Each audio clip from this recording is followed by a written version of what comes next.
dicho el día de ayer, como es un grupo tan grande, solamente vamos a tener una oportunidad para silenciar su micrófono y en una segunda oportunidad tendremos que retirarlos de la sala.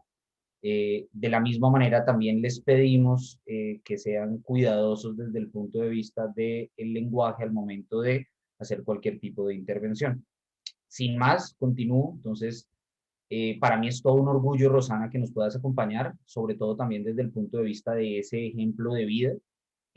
Creo que tu carrera ha sido bastante destacada y me parece también eso muy destacable hacia futuro. Y el segundo aspecto es que creo que es una coyuntura muy, muy importante para hablar precisamente de la política social, que además de ser tu tema de expertise, precisamente es uno de los temas más relevantes para reflexionar hoy día desde la perspectiva de la democracia y la desigualdad, que quizá es uno de los aspectos más relevantes hoy día dentro de nuestra región. Dicho esto, quiero darle la palabra entonces a la profesora Rosana Castiglioni en esta segunda sesión del curso de Política y Democracia. Básicamente vamos a seguir la misma estructura del día de ayer. La profesora Rosana va a desarrollar su presentación. Si ella lo considera, pues se van a abrir algunos espacios de preguntas antes del final de su presentación. Y lo que les pedimos a todos es que en la ventana de participantes vayan a los puntos suspensivos y ahí van a tener la posibilidad de levantar la mano. En estos espacios de preguntas, o bien sea al final, vamos a atender a cada una de sus solicitudes y pues la idea es que ustedes también puedan interactuar. De la misma manera les pido que teniendo en cuenta que tenemos un grupo tan grande, cuando hagan estas preguntas las hagan de manera muy concreta para darle la posibilidad a que todos puedan participar. Sin más, Rosana, bienvenida, bienvenida a esta clase de Política y Democracia en América Latina, bienvenida a la Escuela de Política y Relaciones Internacionales y al programa Cuba de la Universidad Sergio Arboleda, y bienvenida a Colombia, pues aunque sea de manera virtual. Este es un auditorio compuesto no solamente por colombianos, también hay varias personas del resto de la región y no solamente está compuesta por estudiantes de la Escuela de Política, sino que hemos decidido también abrirla a otros estudiantes y a otros jóvenes del resto de América Latina. Bienvenida, Rosana. Bueno, muchísimas gracias por la invitación, primero que nada, a la universidad, pero también a Sergio por tomarse el trabajo de coordinar todo esto y por la tan generosa presentación, que no sé si merezco, pero que agradezco en todo caso.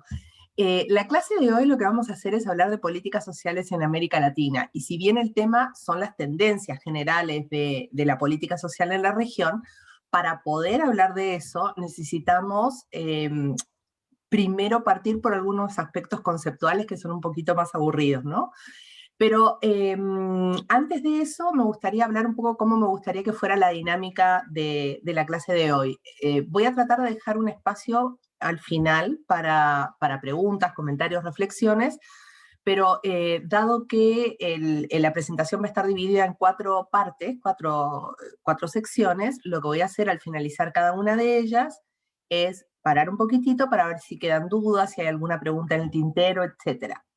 Así que, sin más, voy a compartir la pantalla. Espérenme un poquitito que se me desapareció el archivo. Entonces, compartir. Estoy compartiendo ya, ¿verdad? Ya, Rosana, ya te vemos la pantalla. Excelente. Muy bien. Entonces voy a poner la copita para que la puedan ir viendo. Si hay algo en la mitad que no se entiende, me avisan. Ya. Entonces, como yo les decía, hay 4 temas que me interesa tratar el día de hoy. Primero vamos a hablar de algunos aspectos conceptuales, solo para que manejemos todos y todas el mismo vocabulario a lo largo de la presentación. Luego vamos a hablar de los problemas de incorporación a la seguridad social en América Latina. Esto porque, en realidad, como veremos, la incorporación a la seguridad social ha sido muy limitada y, en realidad, lo que han pululado en la región son más bien programas de diversa índole. Luego vamos a hablar de los legados de pobreza y desigualdad de América Latina en los 80, y lo que más me interesa tratar es universalismo básico y expansión de las políticas sociales en el nuevo milenio, en un contexto además de expansión muy fuerte de la democracia y de economías que se volvieron más pujantes, tal vez no sé si por primera vez, pero en una de las etapas de mayor crecimiento económico. Entonces, primera pregunta, ¿qué son las políticas sociales? De nuevo, para poder manejar el mismo vocabulario. Una definición de manual nos llevaría a pensar en las políticas sociales como una intervención pública que lo que busca es promover el bienestar, ¿verdad? Combinando, cambiando, manteniendo o facilitando condiciones de vida. Esa es como una definición bien de manual. Sin embargo, en términos operativos, cuando hablamos de políticas sociales, estamos pensando también en políticas más bien gubernamentales dirigidas a tener un efecto en el bienestar de los ciudadanos a partir, y esto es lo importante, de servicios o ingresos. Es decir, nosotros podemos estar pensando en servicios como la educación y la salud, pero también podemos estar pensando en transferencias fiscales que van dirigidas a grupos específicos en los que queremos intervenir, ¿verdad? En ese sentido, los principales objetivos de las políticas sociales es preparar a los individuos, a las familias y a distintos grupos a enfrentar distintos tipos de riesgos y contingencias que aparecen, no solo a partir, digamos, o a lo largo del ciclo vital, sino también por la situación específica en la que los individuos se encuentran, ¿no? En un contexto en el cual lo que queremos es promover la equidad de oportunidades y apoyar a las personas más vulnerables, ¿verdad?, que más lo requieren.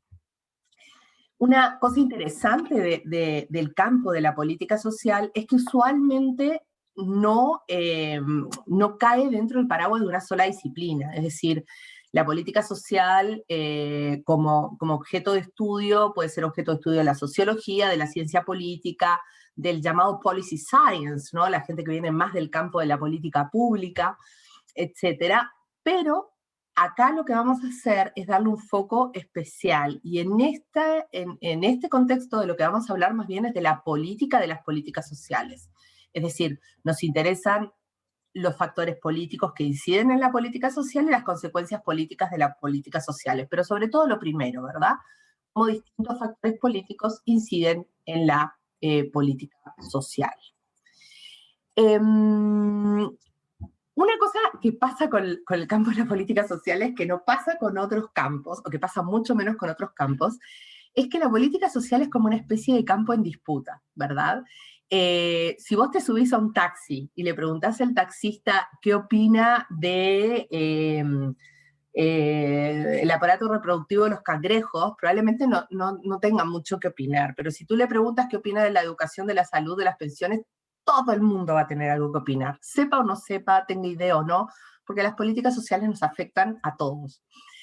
Y si uno los mira desde el campo de disputa más bien ideológico, las políticas sociales se conciben de forma distinta, desde una mirada más bien ortodoxa, económica, digamos, es más bien ortodoxa, o como se le dice habitualmente, neoliberal, es visto como una especie de distorsión, ¿verdad? Como una distorsión de las fuerzas del libre mercado que inhibe la superación individual. Entonces el Estado debiese intervenir lo menos posible, solamente cuando todo lo demás falla. Desde una visión, por ejemplo, marxista, las políticas sociales ayudan a amortiguar los efectos perversos del capitalismo, pero en realidad ojalá tampoco existieran, y porque ojalá tampoco el capitalismo debiese organizar la economía, ¿no? Desde una visión más bien socialdemócrata, la política social es vista como algo tremendamente necesario, no solo para promover el bienestar, sino para paliar o resolver distintos conflictos distributivos, ¿no?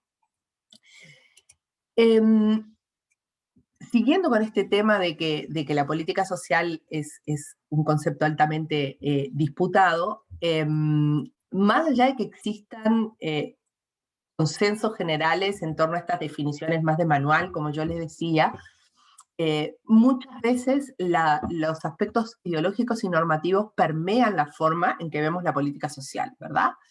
Y la distribución de recursos, ¿cómo partimos la torta? ¿Quién se lleva el pedazo más grande? ¿Quién se sienta a la mesa a comer? Hay gente que queda totalmente fuera, ¿no? ¿Cómo se distribuyen esos recursos? Suele reflejar las ideas y valores de quienes diseñan y experimentan y analizan la política social. Y esto es importante porque muchas veces nos presentan las políticas sociales como algo técnico, ¿verdad? Este es un debate técnico, no es un debate ideológico. Pues bien, decidir y tratar a la política social como algo solamente técnico y aséptico también es una decisión ideológica. Entonces es importante que, si bien tratemos de dejar nuestros propios prejuicios o ideas o preconceptos, digamos, lo más en un rincón posible, también tenemos que ser conscientes de el contenido ideológico que puede tener la política social. Y acá les voy a poner algunos ejemplos que afectan a la política social. Por ejemplo, Partido Socialista Obrero Español de Granada rechaza cualquier intento de privatizar servicios. O sea, no me importa lo que me vengas a plantear, si es privatización lo voy a rechazar de plano. A veces uno encuentra colaboraciones virtuosas, ¿verdad? Públicas privadas, qué sé yo, pero no. Acá no se puede, esto no se puede ni siquiera plantear. O Eva Perón, donde existe una necesidad, nace un derecho. O sea, transformar a todas las necesidades sociales en derecho de manera automática, ¿verdad? Milton Friedman, uno de los padres del llamado neoliberalismo, tenemos un sistema que cobra cada vez más impuestos al trabajo y subsidia el no trabajar. O Emma Goldman, una conocida anarquista, pedid trabajo, si no los dan, pedid pan. Y si no nos dan pan ni trabajo, coged el pan. Y Margaret Thatcher, ¿no? El socialismo fracasa cuando se les acaba el dinero de los demás. Keynes, uno de los padres de la socialdemocracia, ¿no? El capitalismo es la creencia asombrosa de que lo más perverso de los hombres va a ser la más malvada de las cosas para el mayor bien de todos. Rand, la diferencia entre un estado de benefactor y un estado totalitario es solamente una cuestión de tiempo. Y así uno puede seguir con millones de frases. Esta me encanta, la de Bismarck, ¿no? Un hombre con una pensión asegurada para los años de vejez es mucho más fácil de manejar que un hombre sin esa perspectiva, ¿no? Y ahí él nos da esta mirada más política de la política social. Un aspecto importante que usualmente quienes compartimos el campo de la política social, sobre todo la política social comparada a América Latina, nos interesa particularmente, es pensar siempre la política social en relación con la equidad. La equidad, cuando hablamos de equidad, lo que pensamos es, siguiendo la definición de Lister, a un principio distributivo que se aplica a la asignación de servicios y beneficios con el fin de lograr una división que es considerada justa. Y esto es importante porque en este campo no necesariamente buscamos promover la igualdad. O sea, no partimos de la base de que todos tenemos que ser iguales, ¿verdad? O recibir exactamente lo mismo. Y ahí tienen el dibujito de la izquierda, ¿verdad? Piensen ustedes en tres personas que están tratando de mirar, en este caso un partido de béisbol, desde detrás de un muro, ¿verdad? Si a todos le damos el mismo banquito sin considerar su estatura, la verdad que estamos cometiendo una tremenda injusticia, porque no todo el mundo va a poder ver de la misma manera. Sin embargo, si pensamos en términos de equidad y lo que buscamos es lograr una división justa, y consideramos las características de los sujetos de la política social, entonces es probable que sí pensemos que más allá de que queramos llegar a una distribución de carácter universal, que es el ideal, tenemos también que considerar las características de quienes reciben la política social para que esa distribución realmente sea justa. Habrán visto que acá hay un link a un video de Race of Life. Yo después le voy a mandar a Sergio este PowerPoint para que ustedes, si quieren mirar con más calma los videos, lo puedan hacer, porque no sé si nos dará el tiempo, pero sería importante que lo vean en algún momento. Las políticas sociales nos ayudan entonces a enfrentar diversos tipos de contingencias. O sea, todos sabemos que la gente come mal, tiene una vida sedentaria, hay alguna gente que es buena para la droga, para el alcohol, para los cigarrillos, para lo como dicen en Chile, el carrete, no sé cómo le dicen ustedes, mucho rock and roll, demasiada diversión. Hay otros que manejan como enajenados por la vida, Hay personas que están metidas en el multitasking, o sea, haciendo millones de tareas a la vez que tienen que cumplir con responsabilidades en la casa, usualmente las mujeres, ¿no? Lo cual genera un enorme estrés. Y muchas veces todas estas cosas llevan a la muerte. Este tipo de contingencias, digamos, asociadas al nivel de riesgo individual que cada uno está dispuesto a asumir, tienen un costo desde el punto de vista de la política social y muchas veces requieren intervenciones. Por ejemplo, una persona que es súper sedentaria, buena para la droga y además se alimenta mal, es muy probable que requiera mucha más atención de salud que una persona que no. Pero esto me interesa enfatizarlo porque muchas veces hay enfoques que parecen asumir que cuando las personas requerimos algún tipo de intervención social, algún tipo de política social, es porque es por nuestra culpa, por decirlo así. Y esto tiene una larga raíz histórica. En mi curso de políticas sociales, que dura un semestre, yo hablo mucho de eso, ¿no? Cómo esto viene del año 1600 y tanto, 1603, de la ley de los pobres en Inglaterra, donde se hablaba de los pobres que merecen y los pobres que no merecen, y los pobres que no merecen son los pobres que realmente están en esa situación porque tienen una mala vida, porque deciden mal, etcétera, sin considerar el contexto social que muchas veces las personas, en las que las personas se inscriben. Pero incluso dejando todo eso de lado y asumiendo que todos somos súper deportistas, manejamos con calma, hacemos mindfulness y no tenemos estrés, lo que fuera, incluso en ese contexto, y si no nos exponemos a ningún tipo de conducta riesgosa, en el ciclo vital de por sí enfrentamos riesgos. Y esto tiene que ver con distintas etapas. Cuando somos pequeños, es muy probablemente vamos a necesitar, no, muy probablemente no, vamos a necesitar a alguien que nos cuide porque no somos autovalentes o completamente autovalentes. Estamos en un proceso en el cual necesitamos educarnos. Cuando ya somos más grandes, vamos a estar preocupados por nuestra inserción laboral, nuestra capacitación, qué va a pasar si nos enfermamos, qué va a pasar si nos embarazamos, cómo vamos a poder subsistir, ¿verdad? En este sentido, la pregunta es si es que no podemos insertarnos en el mercado, ¿podemos o no subsistir? Y las sociedades, la verdad que varían muchísimo.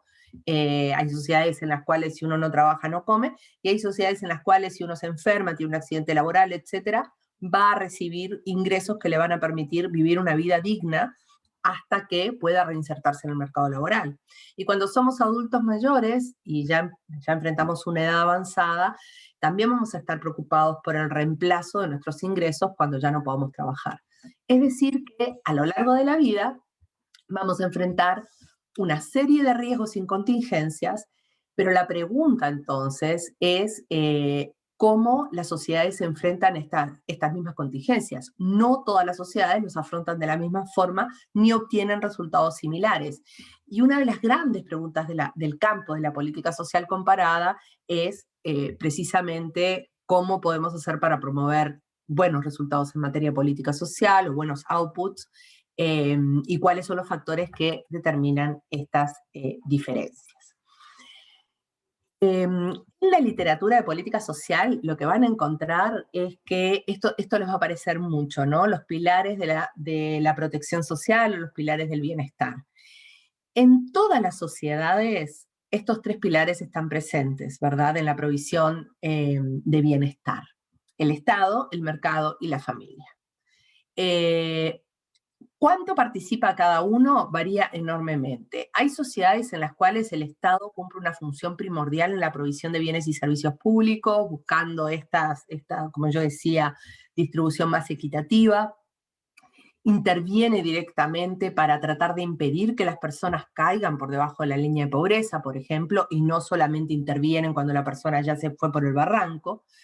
Pero hay sociedades en las cuales se espera que las personas compren en el mercado su protección. Es decir, si volvemos a lo del ciclo vital, si usted tiene un niño pequeño, bueno, inscríbalo en un jardín infantil o contrate a una persona para que lo cuide. No espere que el Estado le provea ese servicio educativo, por ejemplo, ¿no?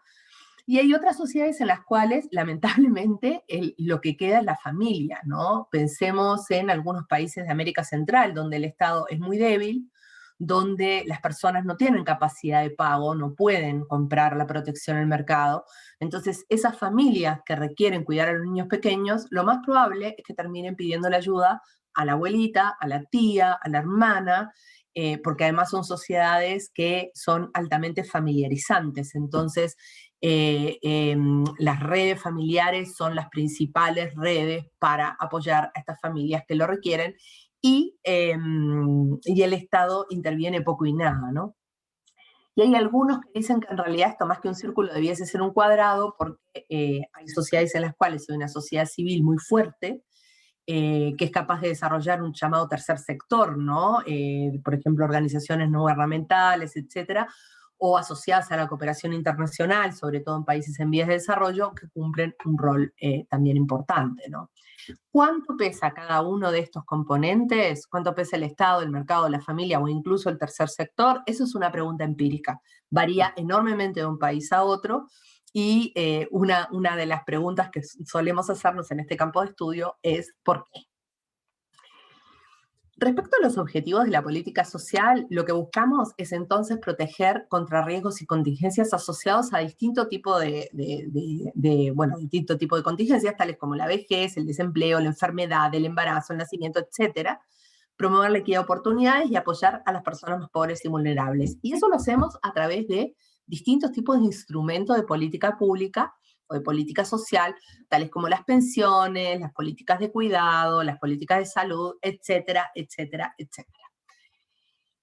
Pero, y acá con esto ya voy cerrando esta parte más aburrida y conceptual, tenemos que pensar que cuando concebimos a las políticas sociales, yo les decía hoy más temprano, pensamos en servicios y transferencias, o sea, servicios como por ejemplo la salud o la educación, transferencias como las pensiones o, no sé, los programas de asistencia social, pero también hay otra distinción importante que tiene que ver con si esas políticas son contributivas, es decir, asociadas a contribuciones que hacen los beneficiarios potenciales o reales al sistema, por ejemplo, la seguridad social, uno contribuye un porcentaje de su renta imponible para que podamos financiar, no sé, pensiones o seguro de desempleo, lo que sea.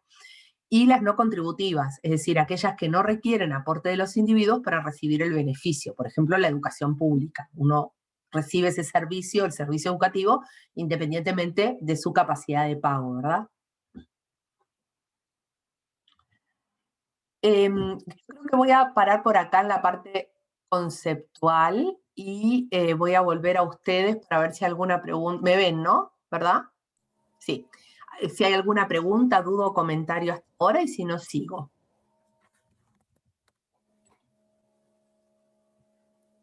Parece que no. No hay preguntas, Rosana. Muy bien, entonces No, sí, vamos a hacer. tenemos una pregunta, Rosana. Adelante, Cristian. Y buenos días, qué pena es que no me ha dejado ingresar para levantar la mano. Pero con respecto a los sistemas que son subsidiados por el gobierno, ¿cómo se pueden pagar en países, digamos, como Colombia, cuando nuestra estructura tributaria está diseñada de una mala manera? Por ejemplo, digamos, en los países cuyo gasto público es el más alto y cuyo acceso a este tipo de políticas pues es mayor, la estructura tributaria descansa en una gran medida sobre los impuestos indirectos, mientras que en este país pues la estructura tributaria está basada netamente en impuestos indirectos. Bueno, ahí iba. La parte siguiente, en lo que viene ahora, vamos a hablar un poquitito de eso. Eso es una especie de entuerto muy difícil de abordar. O sea, si no, con la estructura tributaria que tenemos, y no solamente con la estructura tributaria, con la capacidad de recaudación, que son dos cosas distintas, ¿verdad? Uno puede tener una estructura tributaria regresiva, pero al mismo tiempo puede tener muy poca capacidad de recaudar, porque la poca gente que paga, además, no paga impuestos. O tenés mucha evasión, o tenés altos niveles de elusión tributaria, ¿verdad? Y esto es algo que tenemos que tener claro. Si queremos un estado de bienestar como el sueco, tenemos que pagar como un sueco. Y es algo que a nosotros en América Latina nos cuesta entender, ¿verdad? Es muy difícil financiar protección social si no estamos dispuestos a pagar por eso. Parte del problema, acá me estoy yendo un poco del tema conceptual del que estaba hablando al inicio, después vamos a hablar de estos temas, pero parte del problema está asociado también, bueno, ¿sabes qué? No te voy a contestar ahora. Te voy a decir al mercado laboral, a la estructura del mercado laboral, pero prefiero no contestarte ahora porque en realidad, como voy a hablar de eso después, no quiero adelantar la discusión. ¿Te parece bien postergar un poquito? Sí, no ¿Me hay das problema. permiso, Cristian? Sí, sí, sí, qué pena contigo, me adelanté. No, nada de pena. Ahí Tenemos una voy. segunda pregunta, Ah, Rosana. dale. Cindy Murcia. Cindy, adelante. Hola, profe. Hola, Roxana. Bienvenida a Colombia. Hola, gracias. Bueno, básicamente mi pregunta está enfocada en el tema de los weekend problems. O sea, así como tú lo planteaste, lo entiendo.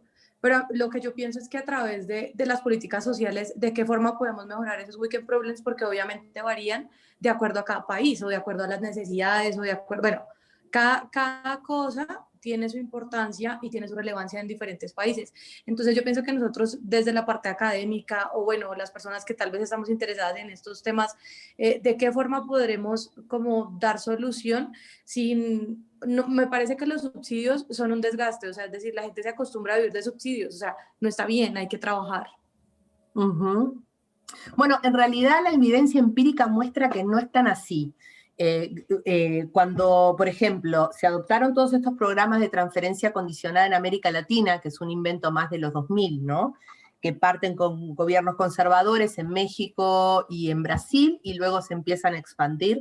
En realidad lo que encontramos fue que, primero, los niveles de pobreza bajaron de manera bastante marcada, segundo, se dinamizaron los mercados laborales, tercero, sacamos a los chicos de situaciones de riesgo, o sea, aun cuando los padres trabajen o no trabajen, la verdad que nos importa poco. Entregamos esos subsidios porque condicionamos la entrega del subsidio a que las familias, por ejemplo, manden a los chicos al colegio. Y esto tiene efectos sumamente positivos. Entonces, digamos, no hay que concebir a los subsidios de una manera tan restringida. Muchas veces esos subsidios tienen múltiples consecuencias, algunas de ellas esperadas, otras no, algunas buscadas, otras no, que exceden quién está recibiendo esa transferencia. Y la verdad es que no bajaron los niveles de empleo en general, en términos agregados en la región, ¿no? Entonces, no hay mucha evidencia de que eso suceda. O sea, es un supuesto duro, digamos, pero que no necesariamente funciona en la práctica y que, de nuevo, lo que sí sabemos es que lo que buscamos muchas veces con ese subsidio no es si la persona trabaja o no trabaja, eso no nos importa mucho. A veces lo que estamos buscando es que los hijos de la persona que recibe subsidio tengan una vida diferente y podamos romper con la transmisión intergeneracional de la pobreza, ¿no? Y eso parece haber funcionado, con todas las limitaciones del mundo y con muchos problemas, sobre todo en los países más pobres y con menos capacidades estatales. Pero, de nuevo, ahora habría solamente para preguntas más bien conceptuales y después nos vamos a meter con las políticas específicas, ¿ya? Tenemos una última pregunta, Rosana, sí, en esta sección. Seba Calón, adelante.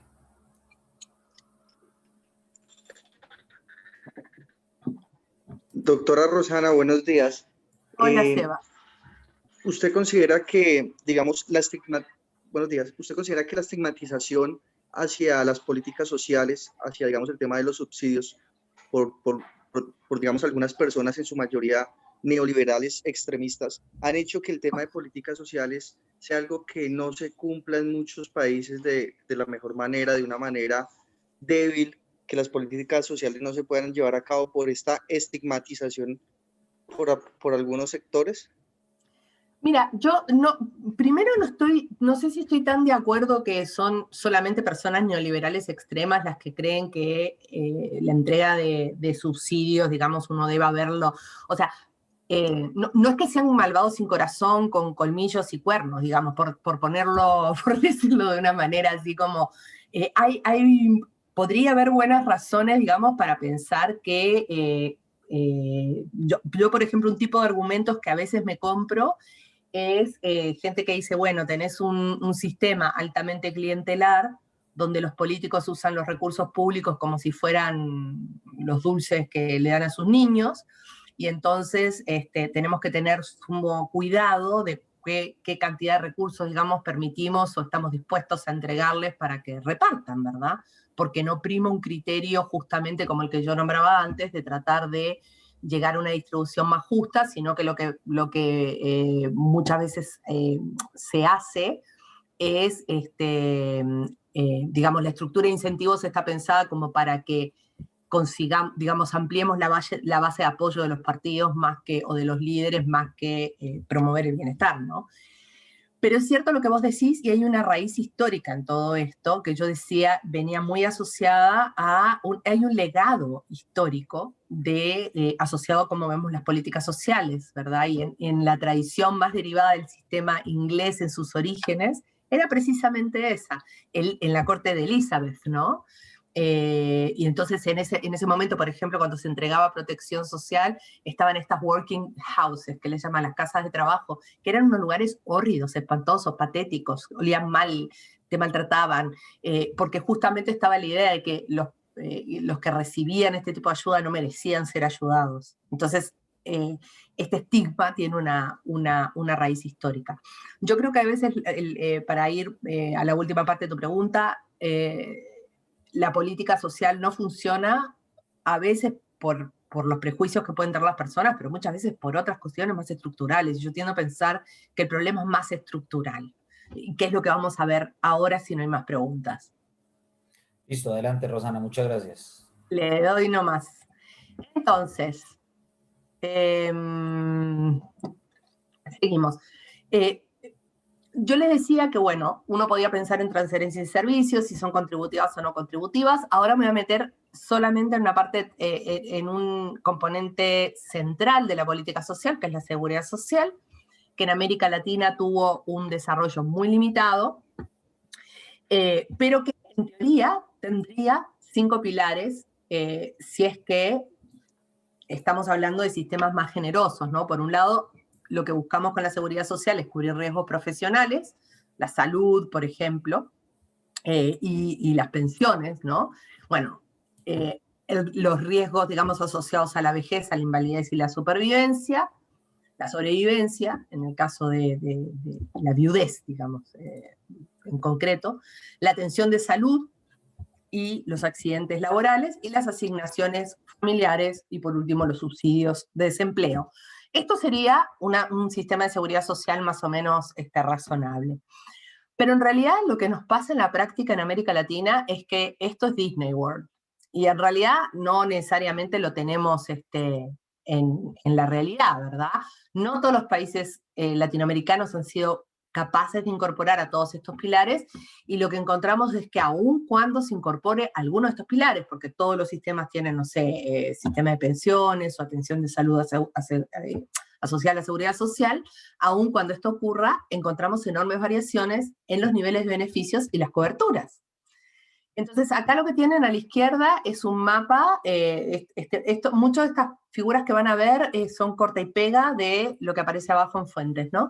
La de la izquierda es del BID. Discúlpame, qué pena te interrumpo, sí, pero no estás compartiendo tu pantalla en este momento. No, quiero morir. Ya, espérate. Dale. Voy de nuevo. Compartir. Sorry. Ahora sí. Ya.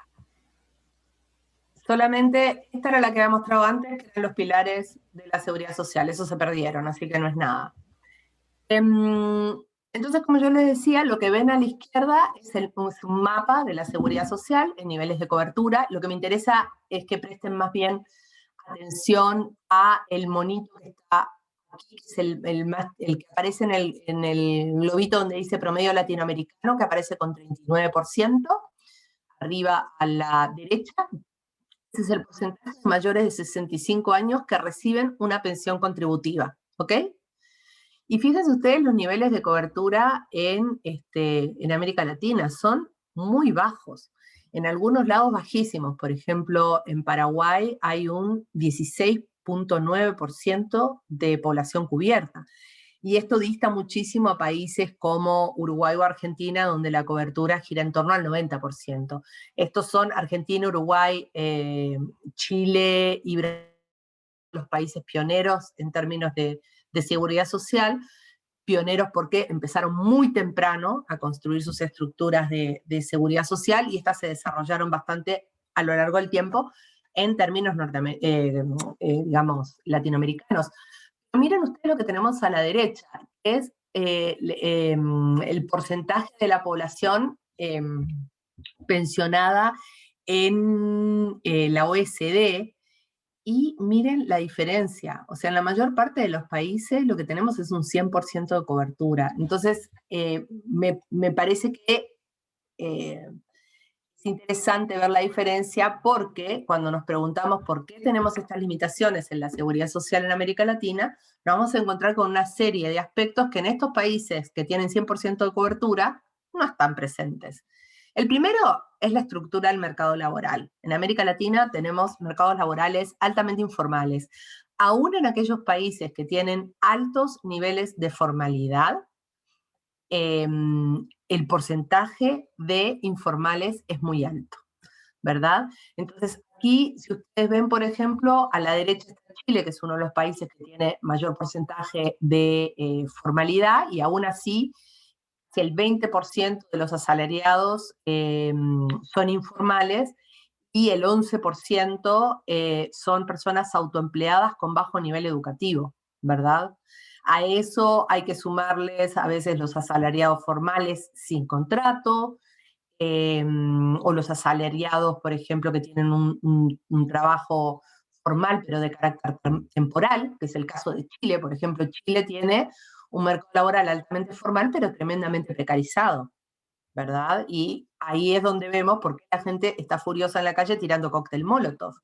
Porque por más que trabaje, no es que no quieren trabajar, no, trabajan, pero tienen empleos altamente precarios. Entonces, está en una situación muy compleja y que se hace evidente, por ejemplo, ahora en el contexto de COVID, ¿verdad? Y a la izquierda de la tabla tenemos uno de los casos con mayor nivel de informalidad, que es el caso de Paraguay, donde 64% de los asalariados son informales. Y este no es el caso con mayor informalidad. Si siguen las cifras siendo igual a la última vez que lo chequeé, el país con mayor nivel de informalidad es Nicaragua, con un 70% de la población informal. Con esta estructura, digamos, de informalidad laboral, es muy difícil sostener la seguridad social, porque las personas que no están insertas en estructuras formales no cotizan. Y si no cotizan, no generan derechos. Entonces tenemos que ser conscientes de que tenemos un grupo gigante de la población, por ejemplo, en el caso de Chile, nuevamente, que es uno de los casos más formales, son 2.600.000 personas. Es mucha gente. Es mucha gente la que vive en la informalidad. Es mucha gente la que, si no trabaja, no come, porque no tiene uñas con las que rascarse. Entonces, esto me parece importante para derribar el mito de que mucha de la gente que no recibe después ayudas formales es porque no trabajó. Es gente que está trabajando y que trabaja en condiciones tremendamente precarias. Respecto de de nuevo, de las limitaciones de la seguridad social, la segunda, que fue la que estuvimos conversando antes, la recaudación tributaria. Y si uno mira el ratio de recaudación tributaria, a la izquierda tenemos la OSD, el promedio está en torno al 34% en el año 2017, en América Latina está en el 22,8%. Y acá estamos hablando solo de recaudación, ni siquiera estamos hablando de la estructura tributaria, que además no ayuda en América Latina, porque castiga a las personas que menos tienen, es altamente regresiva, etc. La liñita en rojo que puse en estas láminas es para mostrarles dónde está el promedio, ¿verdad? Pero miren la enorme diferencia que encontramos no solamente entre los países de la región, sino además entre los países más ricos y los países más pobres. Es muy difícil sostener estructuras de beneficios formales como las de la seguridad social si no somos capaces de recaudar. Otra de las limitaciones importantes que tenemos en América Latina dice relación con la participación laboral femenina en el mercado laboral. Si las mujeres no trabajan, eso lo sabemos, digamos, uno de los aspectos que más incide en la economía familiar en los ingresos que reciben las familias, en el bienestar de las familias, en la posibilidad de salir de la pobreza, tiene que ver con los ingresos que perciben esas familias. Si contamos con familias de un solo ingreso, donde papá trabaja y mamá cuida, no solamente, digamos, y ni siquiera me voy a referir a las inequidades de género asociadas a esto por ahora, porque ya se viene, ni siquiera me estoy refiriendo a eso, sino simplemente papá trabajando, mamá cuidando, tenemos un solo ingreso. Es muy difícil superar la pobreza con un solo ingreso, cuando además vimos las estructuras que tenemos de mercados laborales. Entonces, si no tenemos a papá y mamá trabajando, y a los dos cuidando, esto va a ser muy difícil para nosotros, ¿verdad? Y perdón, miremos acá, a la derecha, tenemos a todos los países latinoamericanos, ¿verdad? O sea, en el piso tenemos a Guatemala con apenas más del 40% de las mujeres insertas en el mundo laboral, y el único país que se acerca a, bueno, que está en el promedio de la Unión Europea es Uruguay, ¿verdad? Pero todos los demás países están muy por debajo, y el promedio latinoamericano gira en torno al 53% de inserción de las mujeres en el mercado laboral, mientras que en la Unión Europea es un 69%. Y esto tiene que ver, esto lo voy a decir, hay que decirlo, tiene que ver también con la distribución del tiempo que se dedica al trabajo no remunerado. A las mujeres las tenemos enterradas en una pila de trabajo en el hogar que muchas veces no se reconoce. A la izquierda lo que vemos es el tiempo que las mujeres dedican, el porcentaje del tiempo que dedican a el trabajo en el hogar, al trabajo en el hogar no remunerado. Y lo que vemos en verde claro a la derecha es el tiempo que dedican los hombres. O sea, fíjense en algunos países como México la tremenda diferencia, ¿no? Las mujeres dedican el 31% de su tiempo al trabajo no remunerado en el hogar, mientras que los hombres dedican el 10%. Entonces, acá no tenemos una estructura dual de ingresos, como dicen muchas de las críticas feministas, sino que tenemos una estructura de un solo ingreso, incluso cuando tenemos, y esto es lo más terrible, cuando tenemos una estructura dual, donde los dos trabajan, mamá sigue cuidando y mamá sigue limpiando. Entonces, es muy difícil que el sistema se sostenga, porque lo que termina pasando, incluso para aquellas mujeres que se insertan en el mercado laboral formal, es que debido a esta estructura y debido a las responsabilidades que le caen a las mujeres en el hogar, muchas veces algunos hitos vitales llevan a las mujeres a salirse del mercado laboral. Por ejemplo, cada vez que tienen un niño, tienen que salirse del mercado laboral porque tienen que cuidar ese niño. Si la abuelita se enferma, finalmente es la mamá la que lo termina cuidando, entonces nuevamente tiene que salir del mercado laboral. ¿Por qué es importante esto desde el punto de vista de la seguridad social? Porque finalmente las mujeres, aun cuando estén insertas en el mercado laboral formal, tienen lagunas previsionales, momentos en los cuales no pueden cotizar. Y en países que se movieron hacia sistemas de seguridad social que no son de reparto, sino que son de capitalización individual, o que tienen un pilar de capitalización individual, es decir, que yo ahorro y mi pensión es el resultado de la inversión de ese ahorro en una caja, en una cuenta individual, se invierte colectivamente esos fondos, y mi pensión es el acumulado más o menos los intereses que recibimos por esas inversiones, ¿no? Menos la comisión que se llevan estas administradoras privadas. Entonces, en ese tipo de sistemas, si tú no cotizaste suficientemente, tu pensión va a ser muy, muy baja. Vamos a avanzar un poquitito en el tiempo, digamos, para meternos en otro ámbito completamente distinto respecto del tema. El salto no va a ser demasiado fluido, pero me parecía importante tocar este asunto de por qué tenemos los sistemas de seguridad social que tenemos y cuáles son las limitaciones para seguir avanzando. Me gustaría ahora pensar más bien en términos temporales en los debates de la política social en América Latina en las últimas décadas. Y para eso yo lo que voy a hacer es hablarles de lo que pasó en América Latina en los 70s y 80s sobre todo, y de cómo las consecuencias de esta etapa del desarrollo de la política social o de algo parecido a la política social y de los problemas, digamos, que heredamos de estos años, incidieron en lo que vino ahora a partir del nuevo milenio. Y con eso vamos a meternos más en lo que está pasando ahora. ¿Por qué es importante esta etapa? Porque fue una etapa en la cual se empezó a configurar un paradigma de protección social centrado en políticas focalizadas a sectores específicos de la población. Y esto tuvo que ver con el contexto en el cual América Latina se encontró en los años 70 y 80. Como ustedes probablemente sepan, en el 73, 74 y 79, 81, América Latina experimenta dos shocks petroleros, ¿verdad? El precio del petróleo aumentó muy sustantivamente, los países exportadores de petróleo se enriquecieron, andaban llenos de petrodólares que les llamaban, los invirtieron en los bancos del norte global, y esos bancos del norte global que estaban nadando en petrodólares, cuando se vieron la necesidad de pagar los intereses a estos países productores de petróleo, tenían que, de alguna manera,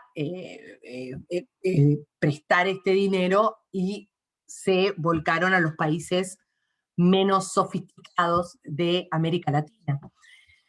Y los países latinoamericanos asumieron que las tasas de interés iban a mantenerse más o menos estables, cosa que, como todos sabemos, no ocurrió, con lo cual, hacia el año 84, el servicio de deuda de los países latinoamericanos representaba el 46% de todos los ingresos de exportación. O sea, desde ahí, digamos, surge la llamada crisis de la deuda, ¿no? Y Peter Smith, en su libro Talons of the Eagle, que si no lo leyeron, léanlo porque es una maravilla total, lo más entretenido del mundo, cuenta en su libro que un banquero estaba furioso e increpó a un ministro latinoamericano, que yo creo que es Silva Herzog de México, pero no lo sabemos, diciéndole, ustedes pedían plata como un montón de marineros borrachos, y el exministro le respondió, sí, pero el barman estaba tan borracho como nosotros, ¿no? Porque en realidad desde el norte global, digamos, se apuntaba con el dedo a los países latinoamericanos de que efectivamente se habían endeudado mucho más allá de lo razonable, cosa que es cierto, pero también es cierto que los bancos del norte global le prestaron dinero a los países del sur global sin considerar las consecuencias que esto podía tener. Lo que pasa entonces en este contexto de crisis de la deuda, el Producto Bruto Interno cae, la inflación se disparó, el empleo y el salario medio se desplomaron, y a inicios de 1990, los que pagaron los platos rotos de todas estas pésimas decisiones en materia de política económica fueron, como siempre, los más pobres, ¿no? 204 millones de latinoamericanos, entonces en 1990 viven bajo la línea de pobreza, eso representa prácticamente la mitad de la población latinoamericana.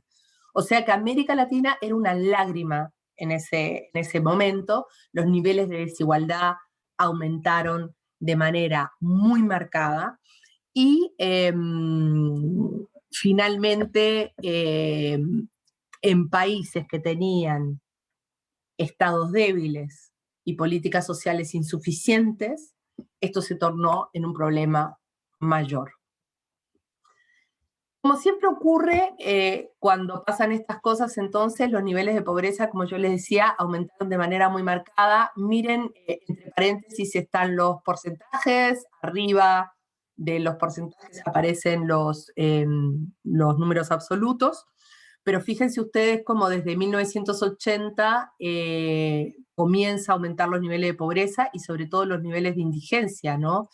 Que alcanzan un pic en 1990 de 23% de la población es indigente, o sea, vive en condiciones de extrema pobreza, y en 1990, como yo le decía, 48% de la población vive en situación de pobreza. Y esas cifras, digamos, se mantienen más o menos, aumentan un poquitito en términos numéricos, hasta alcanzar una meseta hacia inicios del nuevo milenio para caer de forma muy marcada. Entonces, ahora vamos a hablar un poquitito de esta fase de aumento de la pobreza y después vamos a hablar de la reducción y vamos a tratar de ver por qué. ¿Cuál es el balance, entonces, hacia inicios del nuevo milenio de lo que está pasando en América Latina en términos de protección social? Bueno, si hay que resumirlo con una sola palabra, lo que diríamos es que fue la era de los cuestionamientos. Los resultados no fueron alentadores y a pesar de que se introdujeron una serie de políticas destinadas a estabilizar la economía, a reducir la inflación, los resultados fueron muy modestos. Diego está haciendo un dibujito, parece, ¿no? Diego Lucero. ¿Puede ser? Digamos, si miramos los niveles entonces de crecimiento económico, estuvieron muy alejados de lo que se consideraba necesario para reducir los rezagos y para reducir las consecuencias nefastas que tuvo la crisis de la deuda en la región. Por otro lado, lo que dicen, sobre todo Stiglitz, ¿no? el Premio Nobel de Economía, es que hubo altos niveles de volatilidad y de vulnerabilidad, justamente que afectan a los sectores más pobres, incluso aumentan la pobreza y los niveles de desigualdad, ¿verdad? Y las políticas de ajuste, y ahí hay una cita, equilibraron los presupuestos, pero desequilibraron la vida de la gente. Entonces, las fluctuaciones económicas que fueron muy características de este periodo, de los 80 y los 90, finalmente no afectaron a todos por igual, afectaron sobre todo a las personas que ya estaban sumamente afectadas. Lo que primó en esa época también fue la idea de que el crecimiento económico, no había mejor política social que la política económica. Y muchas veces la idea, no toda la gente que dice esto, pero mucha de la gente que dice esto, lo que piensa o lo que pensaba era que el crecimiento económico por sí solo iba a resolver los problemas, ¿no? Y un poco la idea es, bueno, si crecemos económicamente se va a generar más empleo, va a haber más dinero circulando, y esto va a tener un efecto positivo, va a reducir la pobreza, etc. Pero en realidad no es automático, como hemos visto, y la política del goteo no necesariamente llega a todos. De hecho, hay una frase muy famosa de Kennedy que decía, si cuando la marea sube, todos los barcos suben, cuando la marea baja, todos los barcos bajan, ¿no? Como que el crecimiento económico nos afecta a todos y que en momentos de mayor afluencia las cosas van a ser automáticamente mejor. Y ahí les dejo un link a otro premio Nobel, Amartya Sen, que un poco desbanca estas ideas y a través de su paradigma de desarrollo humano nos da a entender que no solamente la economía es relevante, ¿no? Y otra de las críticas de esta época también es que las desigualdades han sido un problema tremendamente difícil de abordar, no se lograron reducir, e incluso en momentos de alto nivel de desarrollo económico, la desigualdad se mantuvo y en algunos casos aumentó. En materia de política social, se comienzan a configurar tres grandes tendencias. Cuando digo tres grandes tendencias, no estoy diciendo que fueron tres aspectos que se dieron en todos los países o se dieron en todos los países por igual, sino que más bien el paradigma, si es que hubo algo parecido a un paradigma en ese momento, empujaba o consideraba tres componentes centrales. Estos componentes centrales entonces se aplican de manera variable en distintos países de la región, pero formaron parte del debate, sobre todo de los años 80 y 90. Estos tres componentes son la descentralización o desconcentración administrativa, la privatización y la focalización. Respecto a la descentralización, la idea tenía que ver con que cuando descentralizamos aproximamos a los ciudadanos responsabilidades y debates en términos de provisión de servicio, ¿no? Entonces son los ciudadanos y las comunidades las que se hacen cargo de promover el bienestar de las personas, ¿verdad? Y para que lo anterior ocurra, se requiere contar con un nivel central fuerte, que guíe, regule y asista, y un nivel subnacional capaz de implementar, o gobiernos locales, digamos, capaces de implementar aquello que se decide centralmente. Pero en América Latina, y esto a mí me encanta, porque es bien curioso, si uno analiza los debates de política social en los 90, se va a dar cuenta que la descentralización se convirtió en el caballito de batalla de la izquierda y de la derecha. La izquierda planteaba que la política social era fundamental, la descentralización era fundamental porque empoderaba a las comunidades, empoderaba a la gente, mientras que la derecha veía a la descentralización como una forma de sacar al Estado central, al gobierno central, de las pugnas distributivas. Yo entrevisté a varios de los Chicago Boys, de los llamados Chicago Boys, que fue un equipo de economistas que adoptó las políticas de mercado que se implementaron en Chile en los años 80. En realidad esta era una Chicago Girl, que era la persona que estaba a cargo del área de presupuesto del Ministerio de Salud en el gobierno de Pinochet, y le pregunté, ¿por qué ustedes defendieron tanto la descentralización? Entonces ella me decía, mira, cuando tú tienes un gobierno central, no sé, el Estado, digamos, a cargo de los asuntos distributivos más importantes, sobre todo vinculados a servicios, tienes al Estado en el centro del conflicto. Entonces, cuando la educación no funciona, la salud no funciona y cualquier problema, lo que tienes son sindicatos marchando hacia los edificios del gobierno, por decirlo de alguna manera, marchando por la Alameda, decía ella, que es como la calle principal de la ciudad de Santiago. Cuando tú descentralizas, me decía, tú lo que haces es quebrar la acción colectiva, porque divides a estos grupos y finalmente lo que tienes son pequeños grupitos marchando o movilizándose en distintas unidades subnacionales o territoriales o gobiernos locales o como sea que les digan. Entonces, la descentralización en este contexto tuvo un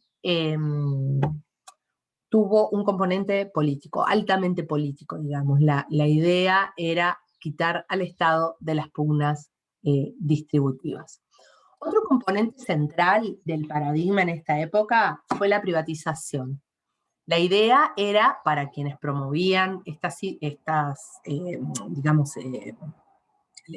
las políticas de privatización, eran que los actores privados son más eficientes que el Estado en la provisión de bienes y servicios públicos, y por tanto, siempre que fueran los privados los que pudieran ofrecer o administrar, era mejor. Esto está vinculado a una idea de rol subsidiario del Estado, ¿verdad? El Estado solamente debiese intervenir cuando todo lo demás falla. Y por eso, digamos, es importante promover la privatización. Y estos niveles de privatización que se dieron en la región involucraron a proveedores privados y muchas veces a proveedores privados con fines de lucro, algo que probó ser complejo, sobre todo en el ámbito de la salud. Y ahí hay un enorme debate, por un lado, digamos, de política pública propiamente tal, pero por el otro lado también normativo y ético, si uno debiese lucrar con la salud o no, si es buena idea dejar a los privados, digamos, o estructuras más bien de mercado, o incentivos de mercado en el ámbito de la salud, o si debiese ser el Estado quien esté involucrado en aquello, ¿verdad? Y el problema, en particular en el caso latinoamericano, es que como los niveles, las capacidades estatales son débiles y tenemos capacidades regulatorias escasas o incluso ausentes, es muy difícil controlar a estos actores privados y respirarles en la nuca para asegurarnos que efectivamente hagan lo que tienen que hacer. Entonces, no necesariamente se dieron en América Latina, como sí se han dado en otros puntos del globo, asociaciones público-privadas virtuosas, que las puede haber. Esto digamos, uno tiene que partir de la base de que no necesariamente todo lo privado es malo o que todo lo estatal es malo, ¿verdad? Es una pregunta, de nuevo, más bien empírica. Tenemos que pensar como cientistas sociales. Y si pensamos como cientistas sociales, vamos a encontrar que efectivamente hay múltiples ejemplos de asociaciones público y privadas virtuosas. El problema es que para eso necesitamos capacidad de regulación y voluntad política, y eso no necesariamente está presente en nuestros países. Y por último, uno de los componentes más importantes de la política social en este periodo es la focalización. Y la focalización básicamente se refiere al hecho de que debemos dirigir los recursos del Estado a poblaciones específicas que lo requieran. Esto viene asociado obviamente de un recorte de responsabilidades estatales que ponen al Estado como garante de prestaciones universales esenciales.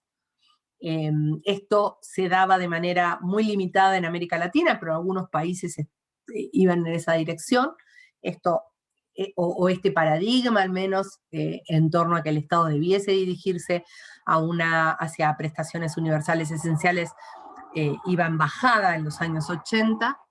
Hay un proceso de mercantilización de los servicios, pensando que esto va a volver a estos servicios públicos sociales más eficientes y que va a mejorar su calidad. Hay también una idea de que la focalización llega de manera más eficiente a poblaciones específicas que lo requieran, que son aquellas que caen por debajo de un cierto umbral de ingresos. Entonces, la comprobación de medios se vuelve un elemento central de la política social, es decir, usted es elegible para este beneficio social, siempre y cuando caiga por debajo de tal umbral de ingreso o cumpla con condiciones de calificación que suelen ser muy estrechas y muy rígidas. Por ejemplo, usted tiene que ser mujer, jefa de hogar, ganar menos de $50 mensuales y tener más de 8 hijos para ser elegible para este beneficio. O si usted tiene casa propia, no va a recibir el beneficio. Entonces hay una serie de condiciones de calificación asociadas además a umbrales de ingresos que suelen ser muy bajitos para poder recibir estos beneficios. Y por último, los programas y proyectos de desarrollo social tienen una mirada muy cortoplacista. No son políticas pensadas en el largo plazo, sino lo que necesitamos es sacar a estas familias de la pobreza, lo que necesitamos es que estas personas se integren al mundo laboral. Entonces, por eso yo decía antes, pululan los programas, hay como una especie de obsesión de la programitis. Hay programas sociales para de todo un poco, y de nuevo, en países con pocas capacidades estatales, lo que finalmente termina ocurriendo es que surgen millones de programas totalmente descoordinados, que no necesariamente apuntan a un objetivo común, entonces comienzan a darse una serie de problemas. Voy a parar por aquí, antes de ir a la última parte de la clase. Voy a volver a ustedes para ver si tienen alguna pregunta, duda o comentario. Voy a dejar de compartir la pantalla ahora. Profe, Entonces, yo tengo una sí. inquietud. Es que en relación a lo último que usted compartía en términos de la focalización, creo que hay un elemento clave y es el Big Data en este momento de la historia, porque antes digamos que la focalización en efecto causaba esa duplicidad, pero ahora el Big Data ni siquiera se ve como una herramienta, sino como el centro de las decisiones públicas, de hacia dónde deberíamos tomar las decisiones, hacia quién deberíamos focalizar, cómo se complementa la política pública, y termina siendo mucho más que un simple instrumento. ¿Usted qué piensa del Big Data y todo el tema de inteligencia artificial y de ciudades inteligentes y de inteligencia artificial que está cambiando la forma de que el Estado tome decisiones? Mira, una cosa general, en esta época todavía no estábamos en Big Data, ¿no? Todavía estamos en los 80, principios de los 90, entonces esta discusión del Big Data es mucho más reciente. No, precisamente. ¿Qué es lo que vamos a hablar después, digamos, lo que viene? Pero lo que te puedo decir es lo siguiente, yo creo que, bueno, que espero que al final de la clase les quede más o menos claro cuál es un poco la visión que yo les voy a tratar de transmitir. Muchos de los problemas que afectan a la política social, la distribución de recursos en América Latina, tienen un carácter estructural. O sea, el problema no es solamente de dónde sacamos la información, cómo la procesamos o cómo tomamos las decisiones en materia de distribución de esos recursos. El problema es que tenemos estados con capacidades estatales débiles. ¿Qué quiere decir que tenemos estados con capacidades estatales débiles? Son estados que no controlan todo su territorio, o sea, hay lugares en los que no llegan. Y no llegan a veces porque no hay ruta, no llegan porque no hay escuelas, no llegan porque no hay hospitales. No están, el Estado no está presente. Tienen pocas capacidades extractivas, se le llama en la literatura, que es distinto a lo de la minería, digamos, capacidades extractivas pensando más bien en la dimensión tributaria, no son capaces de generar recursos necesarios para financiar la protección. Directamente, los más ricos pagan poco y eluden. Los más pobres son los que cargan muchas veces con el peso tributario, porque tenemos sistemas más bien regresivos, y como tenemos mercados laborales informales y tenemos una economía altamente informal, en realidad es muy poca la gente que paga impuestos. Entonces, vos por muy big data que tengas, ese problema no lo vas a resolver, ¿verdad? Tenemos problemas, otro componente importante de la capacidad estatal, de infraestructura débil. Si vos no tenés infraestructura hospitalaria, ¿cómo lo haces? Si vos no tenés escuelas, ¿cómo lo haces? ¿Cómo educas a la gente? O sea, tenemos problemas serios si no tenés rutas que conecten a las ciudades. ¿Cómo lo haces?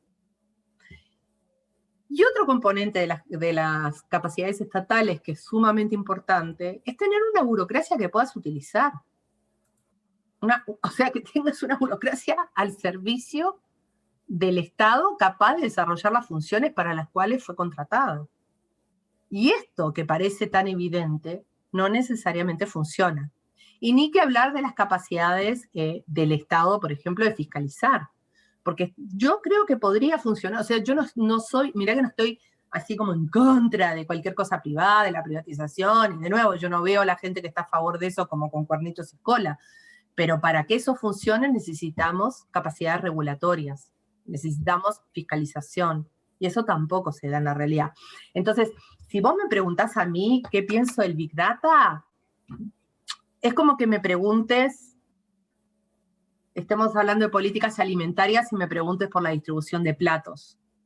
No sé, cuántos platos o cuántos tenedores hay. Me parece, o sea, me parece algo tan secundario y sí creo que podría hacer a la política social más eficiente, nos ayudaría a focalizar más los recursos, todo esto sí, pero estoy convencida que los problemas que tenemos son problemas de carácter estructural y no tienen que ver con el acceso a información, sino que tienen que ver con problemas mucho más profundos. Entonces no sé si estoy contestando tu pregunta, pero... Sí, en efecto, de hecho me hace pensar un poco que las realidades de las ciudades son muy distintas, radicalmente distintas al resto del país, ¿no? A los cascos rurales.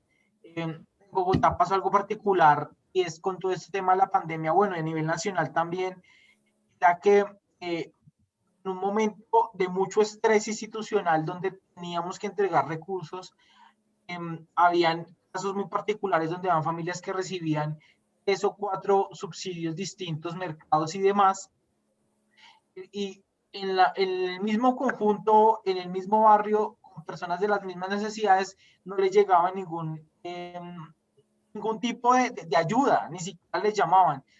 Y nada, al final todo el mundo se dio cuenta de que las bases de datos a nivel distrital, nacional, nunca se habían cruzado. No se sabía a quién se le entregaba exactamente qué y cuál era el impacto a largo plazo. Entonces, claro, pero la pregunta de fondo, Nelson, ¿verdad? Cristian.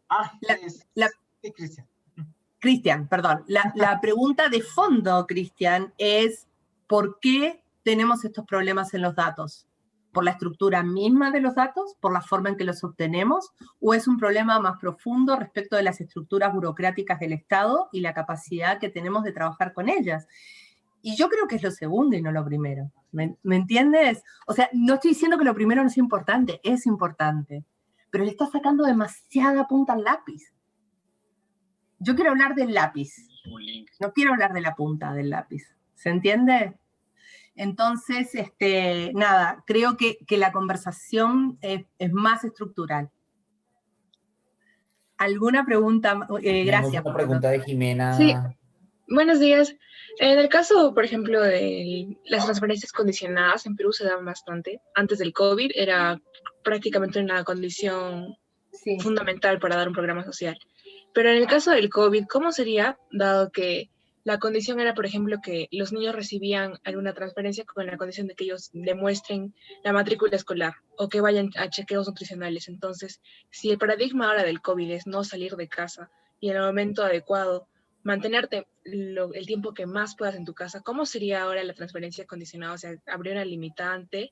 Y otra pregunta también era sobre la feminización de la pobreza.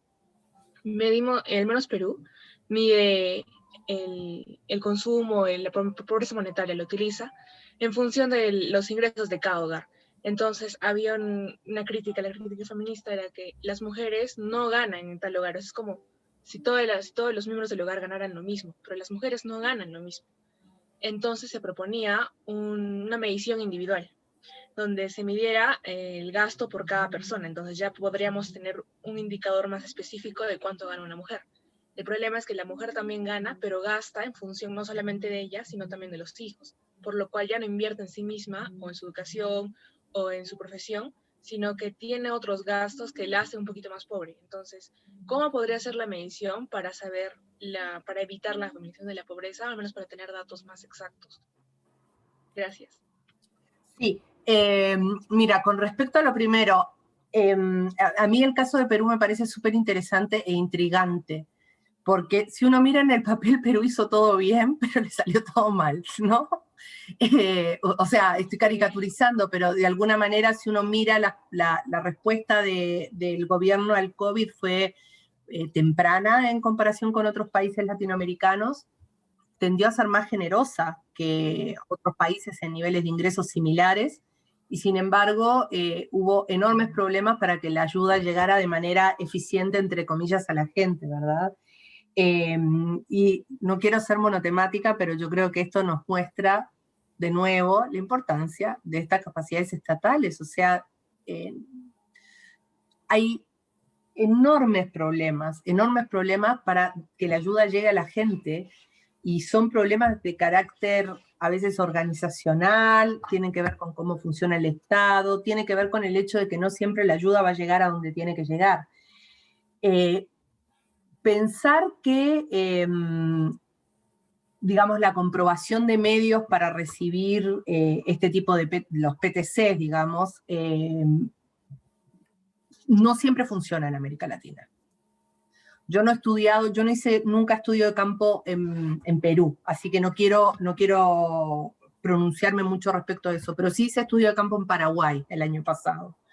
Y una de las cosas que yo me di cuenta de las transferencias condicionadas paraguayas es que yo siempre pensé que eran transferencias condicionadas, y después me di cuenta que son transferencias sin condicionalidad, sin necesariamente el componente de condicionalidad. ¿Por qué sin el componente de condicionalidad? Porque el Estado no tiene capacidad efectiva, por un lado, de comprobar que la gente está efectivamente cumpliendo con las condiciones, y por el otro lado, aun cuando tenga esa capacidad, no tiene la capacidad de ofrecer el servicio que está condicionando. No sé si se entiende. Entonces, lo que por ejemplo, hablando con gente del ministerio, bueno, pero ¿cómo fiscalizan que en estos departamentos, en estas unidades territoriales de Paraguay, la gente está recibiendo los beneficios? Y la respuesta fue: no lo podemos hacer. Entonces, muchas veces los programas de transferencia condicionada en América Latina reciben el nombre del programa de transferencia condicionada, pero en realidad son programas de transferencia sin condicionalidad, porque en la práctica no son capaces de verificarla. En el caso particular del COVID, yo creo que hay que relajar la mano nomás. O sea, y lo que podés hacer es simplemente ver los compromisos, que se cumplieran los compromisos pre-COVID. Y esa información los gobiernos debiesen tenerla. Entonces yo no veo mucho el problema. Yo creo que es estúpido pensar que, digamos, se le puede pedir a la gente en condiciones de distanciamiento social que deba cumplir la condicionalidad. O sea, si la pregunta es sobre el deber ser, yo lo haría retrospectivamente. Y tampoco lo condicionaría. Porque la gente no puede, o sea, vos no podés poner a las familias en la disyuntiva de contagiarse de COVID o darle de comer a sus familias. O sea, eso no se puede hacer. Entonces, si queremos que las medidas de distanciamiento social realmente se respeten, necesitamos generar las condiciones para que la gente pueda efectivamente cumplirlas, sabiendo además que tenemos niveles de informalidad muy altos en la región. Y respecto a la medición, yo la verdad que no sé qué decirte de manera concreta, porque, digamos, ¿cómo medimos la pobreza? yo creo que tenemos que ser realistas respecto a las capacidades que tenemos de generar información.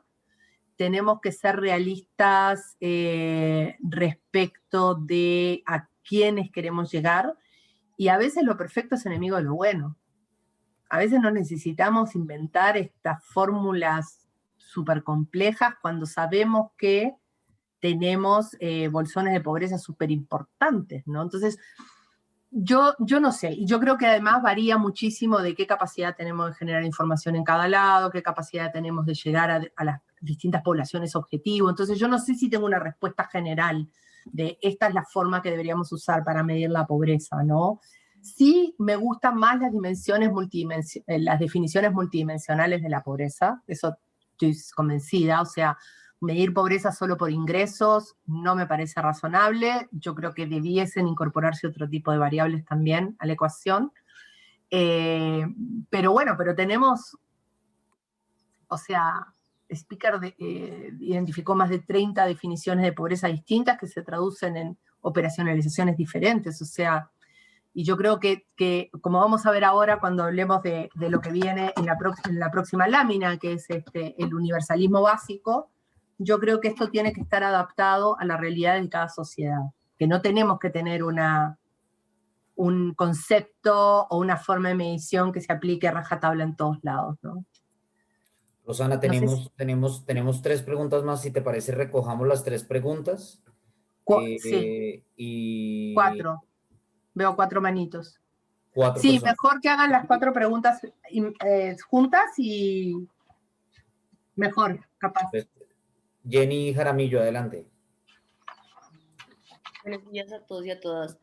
Bueno, algo muy puntual. Creo que este tema del COVID, la pandemia del COVID-19 ha dejado ver que la pobreza no solamente está en las clases medias o bajas y que no podemos simplemente dedicarnos a crear políticas sociales para estas personas con bajos ingresos. Hemos evidenciado que encontramos pobreza en las clases medias, que es una pobreza oculta. ¿Crees que esa pobreza oculta tendría que ser una nueva categorización, o también se debería estudiar de manera particular, o debería ser incluida dentro de lo que ya tenemos como categorías de la pobreza que se han medido hasta el momento? Sí. Michael Martínez, adelante. Hola, buenos días para todos. Rosana, buenos días. Tú mencionas que los principales problemas son estructurales, ¿verdad? Pero vemos claramente una problematización de la osadía social. Entonces, desde la política social, ¿cómo se puede abordar la osadía social? Teniendo en cuenta que para ello pues, es necesario ciertos grados de moralidad que al Estado le son difíciles de asumir. Perdón, ¿la qué social? Que no entendí. La osadía social. ¿Y qué pensás cuando decís osadía social? Pues es como todo este tema de la ilusión de la evasión de impuestos, o digamos en el caso de Colombia, pues con el tema de la regulación laboral, que llegan tantos migrantes y pues lo que hacen las empresas es hacer despidos masivos sin ninguna justificación por contratar mano de obra barata, ¿no?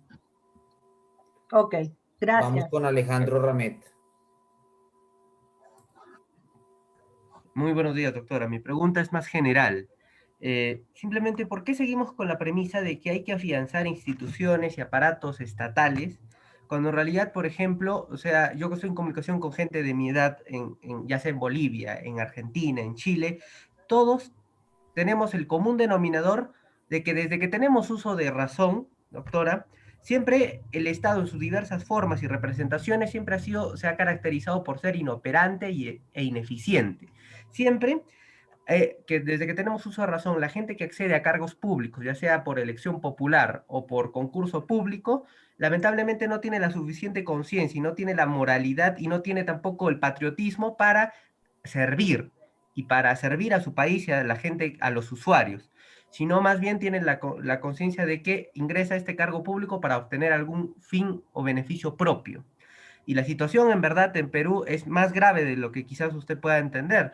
La COVID nos ha afectado a todos, en toda Latinoamérica. Puede ser que, digamos, inclusive he leído medios que inclusive hay países en los que la gente tiene más miedo a morir de hambre o a que se derrumbe sus hogares, que a la misma pandemia. Entonces, justamente en una realidad latinoamericana, en la que vemos que el Estado es inoperante, ineficiente, siempre lo ha sido, ya sea con gobiernos de derecha o de izquierda, ¿por qué seguir insistiendo en un financiamiento cuando deberíamos de darle más bien un Estado, digamos así, más mínimo, dándole más libertad a los individuos que puedan decidir cómo es su destino y a la vez, bajo su instinto de supervivencia y de progreso, decidir qué es lo mejor para ellos y para sus familias?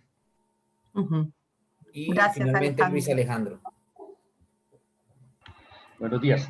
En Colombia llevamos más o menos un proceso de descentralización de unos 35 años y como lo decía usted en su conferencia, dice que una de las formas de intentar abordar la solución a estos problemas de política social se hizo con la descentralización. Ese proceso se puede hablar de muchas maneras, pero mi pregunta va es, se hizo todo el proceso, se ha avanzado mucho, se ha hecho control desde el Estado, desde las transferencias, de cómo se invierte, en qué se invierte, pero no hemos capacitado y puesto personas competentes en el manejo de esa descentralización, es decir, seguimos eligiendo personas incapaces. ¿Qué piensa sobre este punto? ¿Cree usted que deberíamos haber hecho una descentralización asumiendo competencias de quienes iban a administrar estos recursos? Sí. Chucha, las preguntitas. Ok, vamos a ordenar la discusión. Voy a juntar la primera y la segunda pregunta de Jenny y de Michael, porque yo creo que apuntan en el fondo a lo mismo.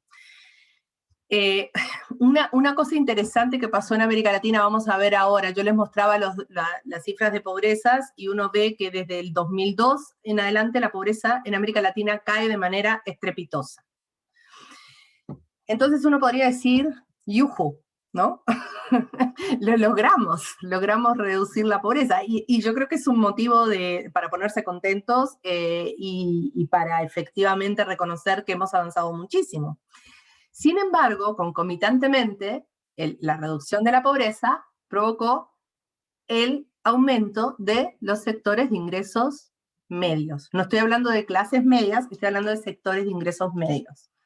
Y eso, de nuevo, uno podría verlo como yujú, ¿no? Como una cosa súper positiva, un gran logro de esta época. El problema es que estos sectores de ingresos medios son sectores de ingresos medios que están altamente precarizados.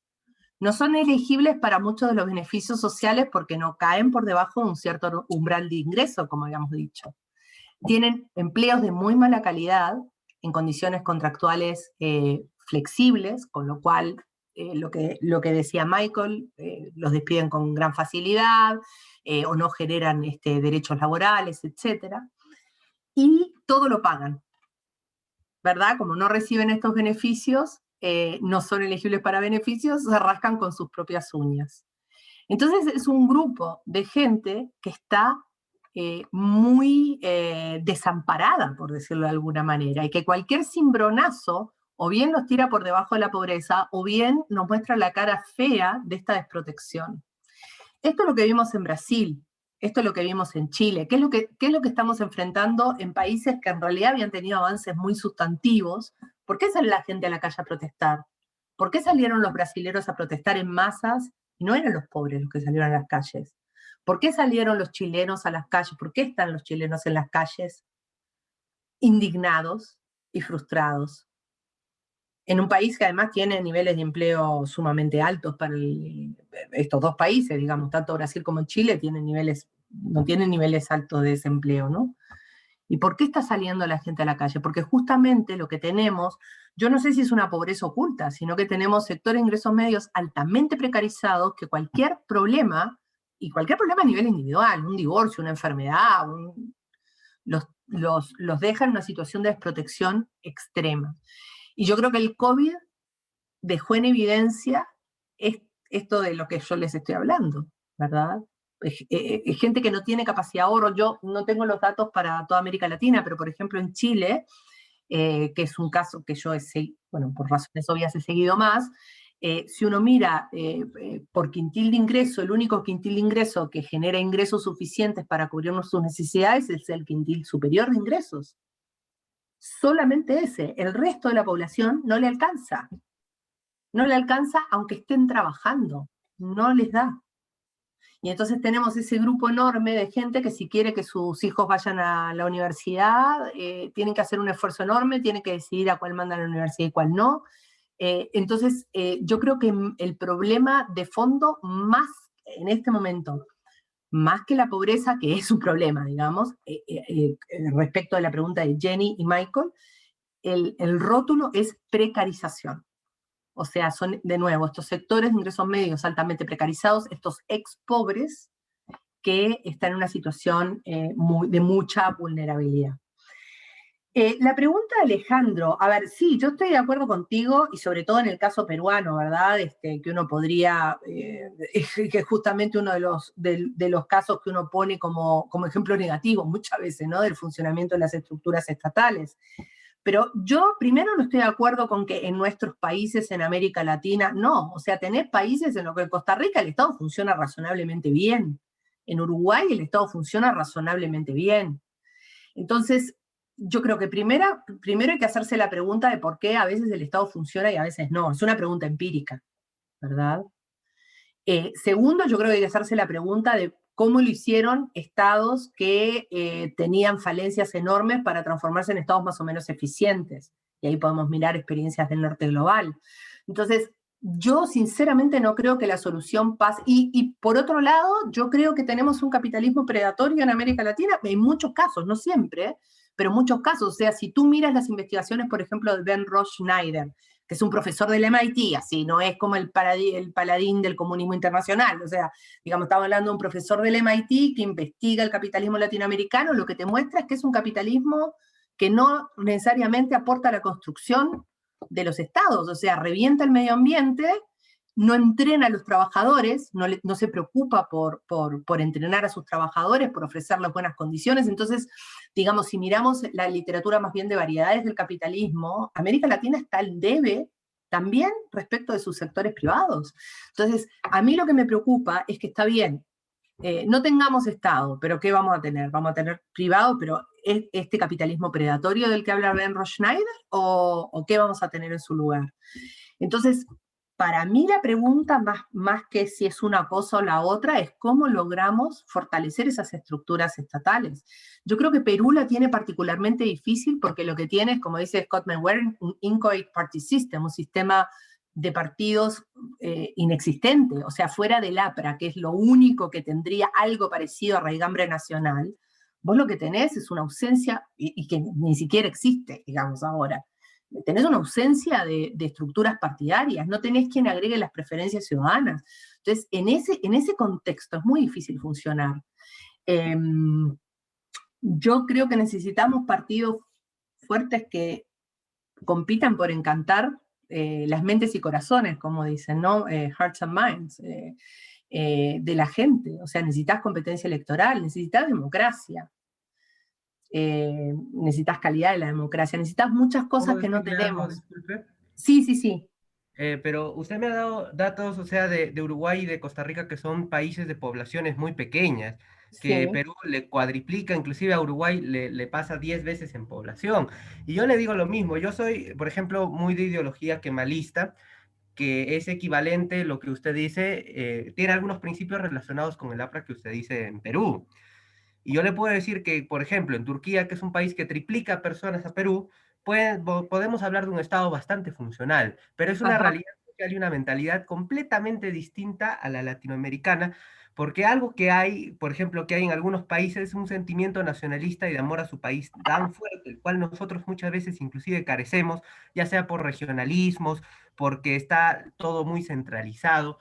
Pero si no podemos hacer eso, ¿por qué no tendemos, como usted dice, no a un capitalismo voraz, sino quizás a una especie de minarquismo, donde también haya un respeto a los derechos de todos, un derecho también un respeto al derecho a la propiedad y un respeto también y un principio de solidaridad, pero espontánea, no forzada, que es a veces el Claro, Estado. pero ¿cómo logras eso? ¿Cómo haces que la gente se vuelva? O sea, a mí lo que me preocupa es que, digamos, yo puedo estar de acuerdo contigo en cierto punto. No estoy de acuerdo en el fondo, creo, pero en algunas cosas de las que te estás diciendo sí estoy de acuerdo. Pero ¿cómo haces para que la gente se vuelva más solidaria? ¿Cómo haces para que la gente... O sea, el problema yo creo que hay cosas que son muy difíciles de promover. Entonces, yo no sé si soy una persona con muy pocas ambiciones en la vida o qué, pero yo creo que lo que necesitamos es trabajar, por ejemplo, para... primero, o sea, lo que sabemos en políticas sociales es que la democracia funciona como una precondición. O sea, El para Estado en realidad justamente debe ser el que predique con el ejemplo de cómo debe de ser para quitarle menos a sus ciudadanos y a la vez darle mejores servicios y mejores obras. Que el Estado con menos pueda hacer más y demuestre que poco a poco sea más eficiente, pero sin tener que perjudicar a ningún sector, ni a los más ricos ni a los más pobres. Alejandro, le voy a pedir ya que terminemos aquí la discusión porque le queda la última parte a la profesora Rosana y ya nos quedan 23 minutos. Entonces, si quiere, Rosana, no sé si vas a contestar la última mira, parte. vamos a hacer una cosa. Si quieren, sigo ahora con lo que tenía pendiente. Y yo creo que la respuesta que le di a Alejandro también vale un poco para lo de Luis. Solamente para que, o sea, traté de juntar las dos. No sé si se notó, pero ese fue mi esfuerzo. Lo que puedo hacer es seguir ahora y ver si nos queda un poquitito de tiempo. De manera tal de ahí podemos seguir esta discusión u otras, porque justamente lo que viene ahora es nos acercamos más en el tiempo. Déjenme volver a compartir entonces pantalla. Esperad un poquitito. Ahí. Compartir. Y vuelvo al PowerPoint. ¿Me avisan si se ve? Ya se ve, Rosana. Adelante. Estupendo. Entonces, y acá quiero avanzar un poquitito a lo que estamos discutiendo hoy en día. Un poco por las críticas que yo les mostraba antes, estos cuestionamientos bueno, Greenspan y Stiglitz, pero muchos otros, digamos, y también cuestionamientos vinculados a la forma en que la descentralización, la privatización y la focalización funcionó y ha funcionado en América Latina. Desde inicios del nuevo milenio comienza a surgir un nuevo paradigma, ¿no? Que es el paradigma del universalismo básico. Cuando digo que surge un nuevo paradigma me refiero al campo de la política social comparada, ¿no? Como a un campo de estudio, no como una discusión política. Y, o sea, algunos esto lo toman como un caballito de batalla político, pero parte como una discusión más bien del campo de estudios, ¿no? Y acá les pongo una cita de un texto de Filgueira, Papadopoulos y no me acuerdo el tercer autor, que básicamente lo que ellos dicen es que el universalismo básico es una propuesta que se apoya en un diagnóstico de los intentos y fracasos de la región, que la región ha evidenciado en materia de construcción de sistemas de políticas sociales efectivos, eficientes, equitativos y sostenibles. Y propone una alternativa con un norte y orientación simples. Cobertura universal de prestaciones y riesgos esenciales, ahí subrayo esenciales, ¿verdad? Ahí estamos hablando de educación, estamos hablando de salud, servicios de salud básicos, que asegure el acceso a transferencias y servicios y productos que cumplan con estándares de calidad homogéneos, otorgados en base a principios de ciudadanía, es decir, una cobertura que se distancia del principio de selección de beneficiarios a través de la demostración de recursos y necesidad que predomina en la región, y que busque que estos sean concebidos como derechos, pero también como generadores de deberes. Esto está basado en, por un lado, una visión más normativa respecto de cómo debiesen otorgarse y a quién debiesen llegar esos beneficios, pero también tiene una dimensión más práctica. Por ejemplo, los costos asociados a las políticas focalizadas, ¿no? Que generan un poco lo que antes preguntaba y se me fue el nombre, la estudiante de Perú, ¿no? Que decía, bueno, ¿cómo vamos a medir? Y la generación de información, etcétera. En realidad, justamente, mucha de la gente que apoya estas ideas de universalismo básico dice, estamos gastando un montón de recursos en generación de información, tenemos una burocracia estatal gigantesca para eso, y es mucho más eficiente y más barato pensar que le vamos a otorgar estos beneficios, no sé, al 40% más pobre de la población, al 50% más pobre de la población, o a toda la población le otorgamos un piso básico, y después pisos diferenciados, bueno, ahí sí, considerando capacidades de pago, por ejemplo. Pero que tiene que haber un piso mínimo y que no necesariamente ese piso mínimo va a ser más caro que tener estos pisos más bien diferenciados, ¿no? Una crítica de fondo que se le hacía a las nociones de universalismo que estábamos usando en América Latina, yo no hablé un poco de eso antes, pero es que muchas veces esas nociones de universalismo están pensadas para sociedades completamente distintas a las nuestras, ¿verdad? Y las nociones de universalismo en el mundo avanzado están pensados para sociedades en las cuales primero el Estado funciona, como decía muy bien, y además los pisos básicos son mucho más altos, ¿no? Entonces uno piensa en términos de ciudadanía respecto de toda la población. En los conceptos de universalismo básico, en realidad, lo que pensamos es en una alternativa a aquello, ¿no? Estamos pensando en nociones de ciudadanía, efectivamente, en otorgar beneficios en base a ciudadanía, pero con pisos mínimos que son mucho más bajos de los que tenemos en el norte global, porque no tenemos la misma capacidad de cubrir lo mismo que se cubre en los países nórdicos, ¿no? El concepto de universalismo básico ofrece una alternativa, entonces, que lo que busca es trabajar en torno a temas vinculados a variaciones de cobertura, a reducción de la discrecionalidad, ¿no? A quienes sí le llega, a quienes no le llega, cuánto le damos a esto, cuánto le damos a otros. Entonces, muchas veces también ayuda a quebrar las redes clientelares. También permite o tiene como objetivo reducir los niveles de segmentación y los problemas de calidad. Esta parte yo creo que ha sido muy poco exitosa en todo caso. Y la insuficiencia de presupuesto y los problemas de sostenibilidad financiera, ¿no?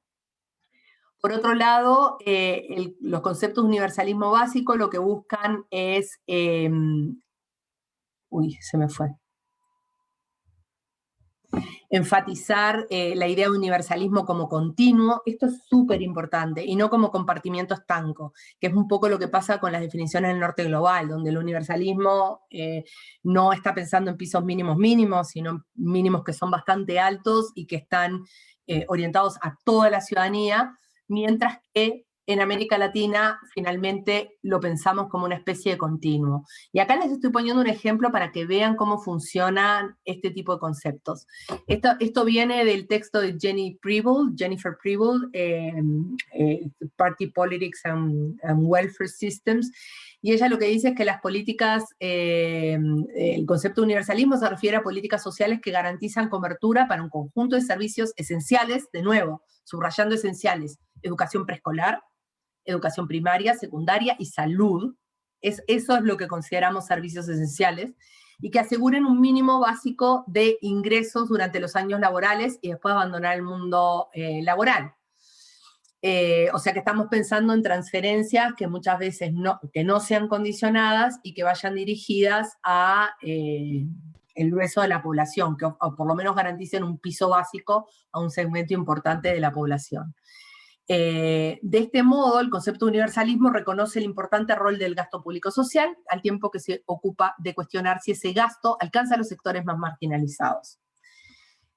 Y acá, como les decía, solamente para ilustrar y mostrarles un ejemplo de cómo funciona este tipo de conceptos, ahí tienen, ¿no? De que va desde el universalismo puro, y eso es lo que tendríamos en Europa, donde se logra una cobertura universal, o sea, el 100%, digamos, está cubierto, digamos, el carácter de la implementación es transparente, cosa que, como bien sabemos, no pasa necesariamente en América Latina, se asegura servicios de calidad y minimiza la segmentación, y desde el punto de vista del financiamiento es igualitario y sostenible, o sea, a la izquierda, digamos, universalismo puro es como el paraíso terrenal, que es algo que no va a pasar en América Latina o que no está pasando, pero después tenemos gradaciones, ¿no? Donde hay universalismo avanzado porque llegamos a más de la mitad de la población, y hay ciertos niveles de transparencia más allá de que hayan imperfecciones, o casos de universalismo moderado, donde sí llegamos digamos, a una implementación más o menos transparente y llegamos a un porcentaje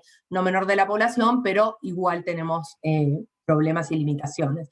Si lo vemos como una especie de gradación, en realidad lo que pensamos es que lo que queremos movernos es progresivamente a sistemas más generosos, más transparentes, más eficientes, sabiendo que no necesariamente lo vamos a lograr y que puede que estemos en un piso de universalismo débil, por ejemplo, ¿verdad? Donde hay problemas en todas las dimensiones.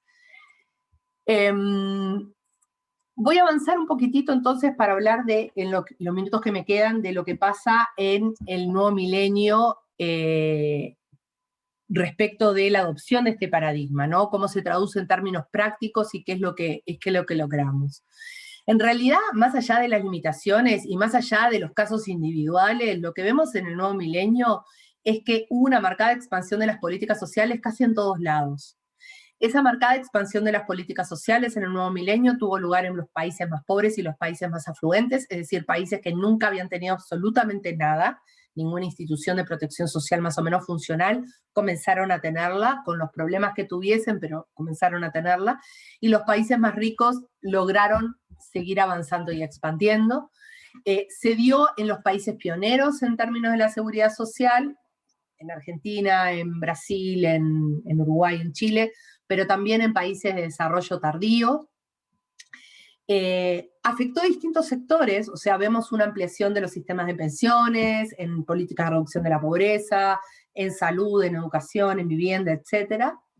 Involucró a los outsiders y a los insiders, es decir, a quienes estaban por fuera de los beneficios del sistema de protección social, que eran en general trabajadores informales, o a quienes ya estaban dentro del sistema de protección o la red de protección social, trabajadores formales, digamos. Y trajo consigo innovaciones importantes. Por ejemplo, como bien comentamos antes, programas de transferencia condicionada, que son una invención latinoamericana y que surgen a inicios de los 2000 en México y Brasil, pero que se expanden a toda la región y luego se expanden a otros países de África y Asia. Y muy incipientemente innovaciones en el ámbito de las políticas de cuidado, ¿verdad? ¿Qué nos referimos cuando hablamos de expansión de las políticas sociales? Bueno, existen distintos tipos de definiciones, ¿verdad? Como en todo en la vida, pero en general nos referimos o bien a una ampliación de coberturas y acceso en materia de política social.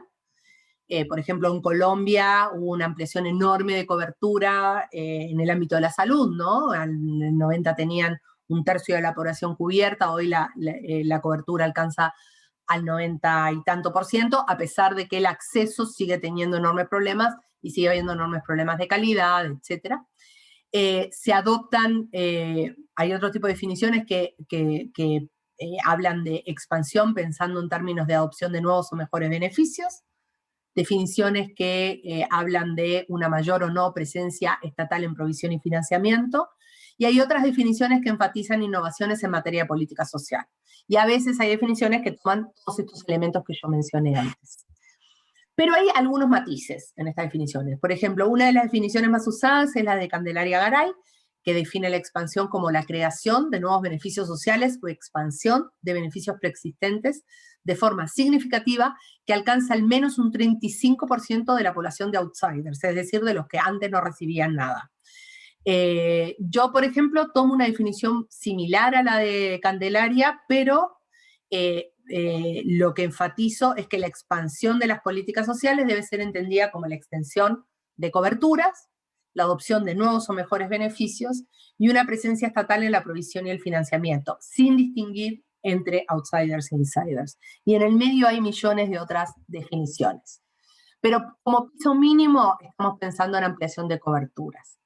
¿Cuáles fueron los resultados y por qué digo que realmente hubo avances significativos en esta etapa? Bueno, a la izquierda tienen el mapa del desarrollo humano de América Latina en 1980. El índice de desarrollo humano mide esperanza de vida al nacer, tasas de escolaridad agregadas y capacidad de compra, el PPP. Y lo que vemos en los 80 es que el nivel de desarrollo humano era bajo o medio en América Latina, o sea, estábamos muy mal, y que en términos de estos tres, o sea, la esperanza de vida al nacer aumentó, los bebés se mueren menos, la gente vive más años, los chicos están más en el colegio y la capacidad de compra mejoró. Y uno podría decir, sí, pero tenemos problemas, sí, tenemos millones de problemas, pero esos parámetros mejoraron, y sinceramente yo creo que es buena noticia que la gente no se muere y que los bebés vivan, digamos, o sea, no me parece menor.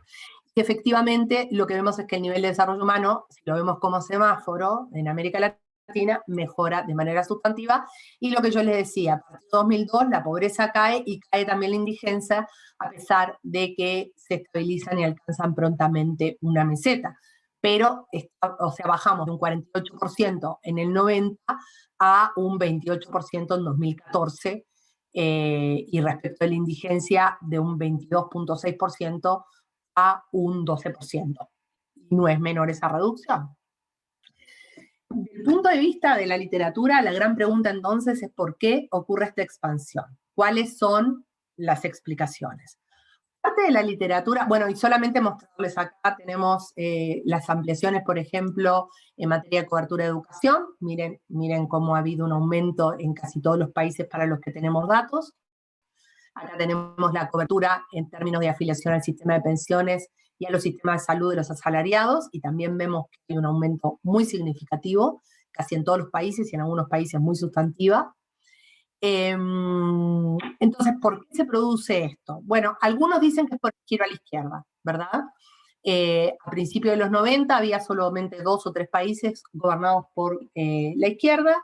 En 2015 el mapa es completamente o casi siempre rojos, con la excepción de Paraguay, Colombia y algún otro país en América Central. Sin embargo, esto es una opinión personal, yo soy muy escéptica de este tipo de explicaciones porque tenemos también varios ejemplos de gobiernos de derecha que expanden las políticas sociales.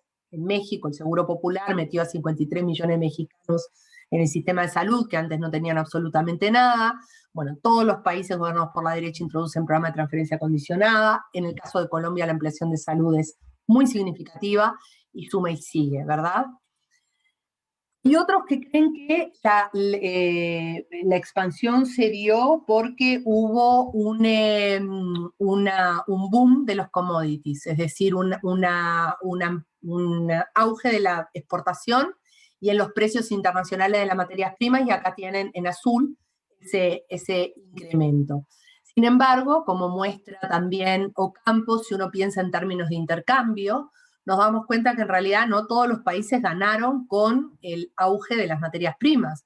O sea, algunos ganaron un montón, Venezuela, por ejemplo, porque exportaba petróleo, Chile con el cobre, pero hay otros países como Costa Rica o, no sé, Honduras, El Salvador, los de América Central, que en realidad salieron perdiendo porque no producen petróleo y exportan frutos, por ejemplo. O sea, evidentemente los términos de intercambio no ayudan, y otros países en los que tuvo un efecto neutro, como Paraguay y Uruguay, ¿no? Esta explicación como que genera algunas dudas. En general, lo que existe es un acuerdo en torno a otro tipo de explicaciones, ¿no? Esas dos son más debatidas. Primero, el régimen político, y lo que sabemos respecto de esta discusión es que la democracia es un prerequisito para que muchas de las variables que son relevantes para la expansión de políticas sociales funcionen. ¿Dónde vemos que hay una mayor expansión? Donde la competencia electoral es estrecha. Es decir, donde el partido ganador y el siguiente tienen una distancia reducida, digamos, y a los partidos les cuesta ganar elecciones, en esos casos vamos a tener mayores niveles de inflación porque la estructura de incentivos cambia. Y los actores políticos van a poner el énfasis en expandir su base de apoyo electoral. Hay factores institucionales y partisanos que son importantes, es decir, los países que tienen una institucionalidad débil, capacidades estatales débiles, por ejemplo, van a tener menos chances de expandir, y también hay factores vinculados al funcionamiento de los partidos políticos. O sea, los partidos políticos programáticos avanzan más que los partidos orientados a las élites, o incluso los partidos programáticos en relación a los clientelares. El clientelismo no es buena noticia para la expansión de políticas sociales, salvo en políticas sociales muy, muy básicas, ¿no?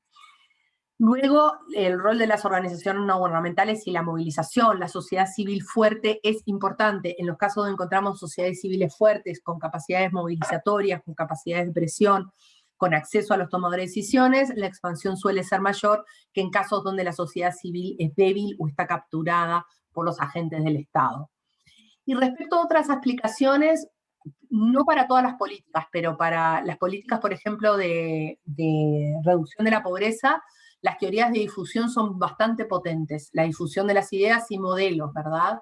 y cómo se van conformando comunidades epistémicas en torno a cierto tipo de políticas sociales que hacen que modelos que, entre comillas, funcionan más o menos bien, viajen de un país a otro. Ese es el caso de las políticas, por ejemplo, de transferencia condicionada, pero no necesariamente funcionan en todos los sectores.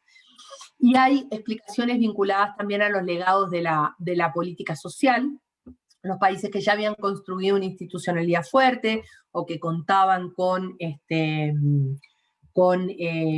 sociedades civiles fuertes, pero que venían de antes, ¿no? de etapas de construcción previa, tienen más chances de expandir en la dirección que mencionábamos, al igual que bueno, países donde las preferencias individuales van en esa dirección y un poco estos son más minoritarios, digamos, este tipo de explicaciones, pero que se focalizan en lo que pasa a nivel individual. Creo que tenía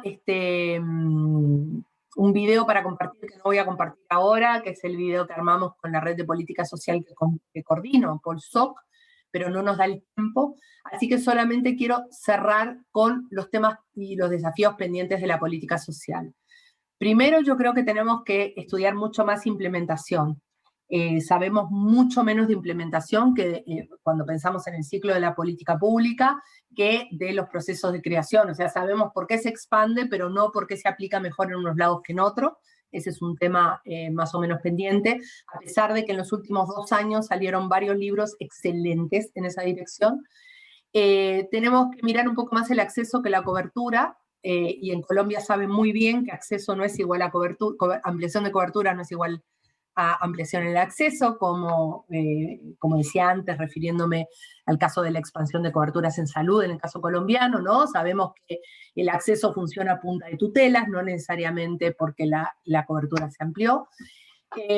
También tenemos que seguir avanzando en torno a la discusión de la segmentación y las desigualdades socioeconómicas, que eso algo más sabemos, pero también las socioestructurales, por género, por etnia, por raza, por clase social. Temas de suficiencia, o sea, muchas veces ampliamos, pero aún con coberturas, acceso, calidad, etc., insuficientes. Y como temas emergentes, yo creo que está el tema de la migración, que hoy alguien lo mencionó en las preguntas, y en el caso de Colombia, por supuesto, lo tenemos muy claro, ¿no? La relevancia que tiene, y en el caso de América Central, o en el caso de otros países, Ecuador, por ejemplo, también el tema de las remesas, de lo que no hablamos ahora, y los temas de trato, el trato desigual, el trato indigno que sufren los latinoamericanos y latinoamericanas en su relación con los agentes estatales. Y por último vamos a tener toda una generación de estudios respecto del COVID y los efectos socioeconómicos del COVID y la capacidad que tienen los países latinoamericanos para enfrentarlos. Dejo de transmitir entonces, lamentablemente quería dejar más rato para preguntas ahora. Yo me tengo que desconectar a las 11 en punto porque tengo una reunión, pero nos quedan 4 minutos y no sé si en estos 4 minutos da para hacer alguna pregunta. Si alguien quiere hacer preguntas, que levante la mano y recogemos rápidamente en 2 minutos. Tienen que ser muy breves, eso sí, pues nos quedan 3 minutos.